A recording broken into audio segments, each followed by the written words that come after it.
singio sigand gi history margi. Most of this CBS yudo ka kodong kata 1 year to the election to sirikal nikech ng'ato ka ng'ato dwaro next power. Yudo ka ng'ato nyalo sign kata CBA moro mong'eyo ni at the end of it maybe that CBA okan sustainable to kia ng'at mane madhi donje loch the next phase. King'iyo matut CBA manobedo signed in 2021 the implementation mare ng'enyne ni target go the new administration madne dhi kawo telo chakre tarik 9 dwe mar 8 2022. Omiyo the new administration kanobiro in power gimbe ne gibiro gi patch gimiluongo ni bottom up economic transformation agenda.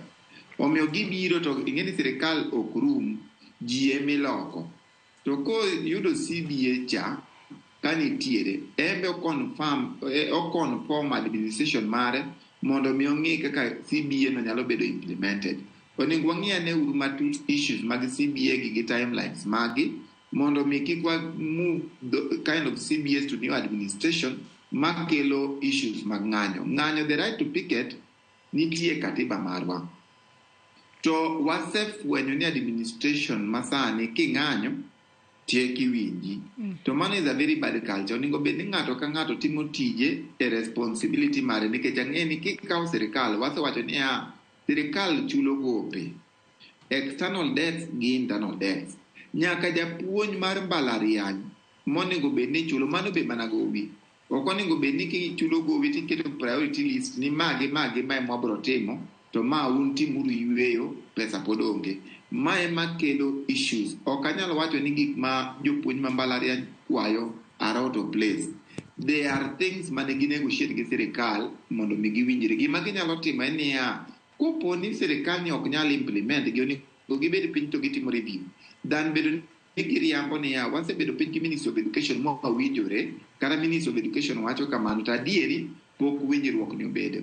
Onge gima lit ka wakawo wete wa nyithindwa ni dhi university for some period of time tibro yudo ni gidhi kata the period mar study obedo prolonged nikech issues magany gigi inyo nyaka jonyuol nikech nya yudo ka ng'ato nosegine mo oketo nyathine kata mane city mo orent ne place kong'eyo ni semester no dhi mbele to at the end of it yudo ka ng'anyo gi. So ng'anyo does not only affect the lecturers, ng'anyo affect nyaka students to affect nyaka parents. Onego bed ni the Ministry of Education to gi lecturers bedo piny to giwinjore. Even tabling a petition to the National Assembly ok nyal konyo jo mbalariany ka onge goodwill.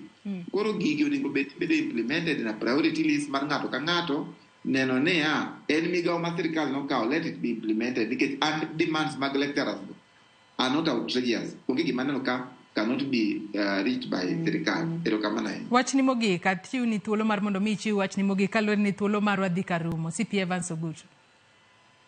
Wach na mogik wawacho weche mang'eny kaka chal mar Kenya nitie. Wawacho weche mag Adani, wawacho Gachagua, wawacho mag lecturers. Magi duto challenges ma sirikal mantie loch yudo. Wanyalo wacho ni the presidency is a symbol mar national unity, en monyalo gero nyaka economy marwa kanitiere gimonyalo timo for the purpose of goodwill kaka wacha Adani ok wawacho ni ok wadwa airport maber but within the friendly terms ma jo oganda be yiego. Wach mar Gachagua sani nyoche kwae weche mag ng'anyo wambe wan gi problems waduto. Iseneno ka jowa matindo wuotho ka dhi ng'iyo kata projects manobedo launch to otieki.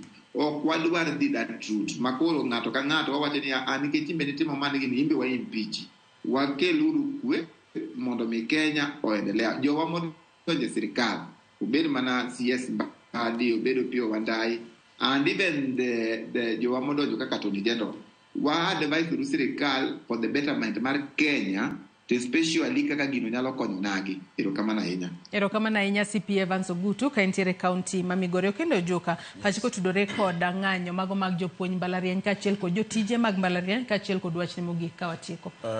Erokamano Joyce. Mng'in mokwongo onego wabene jogi adieri. Nitie janyuol Joyce